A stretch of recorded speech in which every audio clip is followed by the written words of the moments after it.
Hello friends, welcome to my YouTube channel. So আজি আমি আলোচনা কৰিম এছএছ পৰীক্ষাৰ ৰিজাল্টটো কেতিয়া দিব আৰু আজি দিয়াটো সঠিক নে মিছা।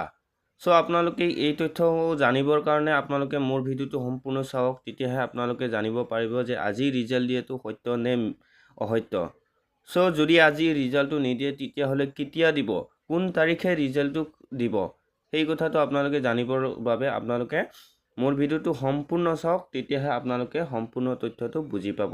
আৰু যদি আপোনালোকে মোৰ চেনেলটো নতুনকৈ চাই আছে তেতিয়াহ'লে লাইক শ্বেয়াৰ কমেণ্ট কৰি সাবস্ক্ৰাইব কৰিবলৈ নাপাহৰিব। বহুতে বহুত ধৰণৰ প্ৰশ্ন কৰি আছে যে ৰিজাল্টটো আজি দিব নেকি দাদা, বা ৰিজাল্টটো আজি নিদিয়ে নেকি, না ইলেকশ্যনৰ পাছত দিব, তেনেকুৱা ধৰণৰ প্ৰশ্ন বহুত আহি আছে মোৰ মাজত।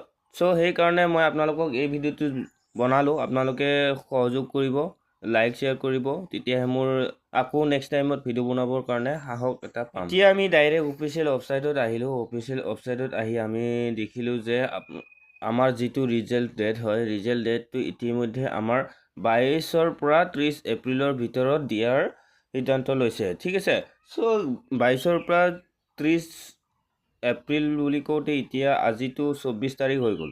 চ' 24 তাৰিখ হৈ যোৱাৰ পিছত এতিয়া ইলেকশ্যন আছে 2 দিন বাকী।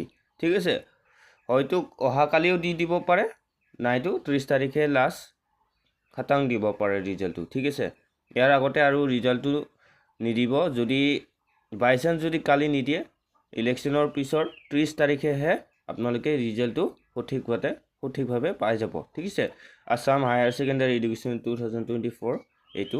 ঠিক আছে, ৰিজাল্টটো আপোনালোকে 30 তাৰিখৰ ভিতৰত আপোনালোকে পাই যাব। চ' আপোনালোকে যদি এই ৰিজাল্টটো চেক কৰিব বিচাৰে, ইয়াতে অফিচিয়েল ৱেবছাইট দিছে asec.assam.government.in। ঠিক আছে, এণ্ড ৰিজাল্ট assam.nic.in 2024। চ' এনেকৈ অফিচিয়েল ৱেবছাইট মুকলি কৰি দিয়া হ'ব। চ' অফিচিয়েল ৱেবছাইটত গৈ আপোনালোকে ডাইৰেক্টলি চেক কৰিব পাৰিব যে আপোনালোকৰ ৰিজাল্টটো। ঠিক আছে, চ' আপোনালোকে যদি নাজানে ইয়াৰ ওপৰত মই এটা ভিডিও বনাই দিম, আপোনালোকে সহযোগ কৰিব, তেতিয়াহ'লে আপোনালোকে ডাইৰেক্ট অফিচিয়েল লিংকত গৈ আপোনালোকৰ ৰিজাল্টটো চেক কৰিব পাৰিব। ঠিক আছে।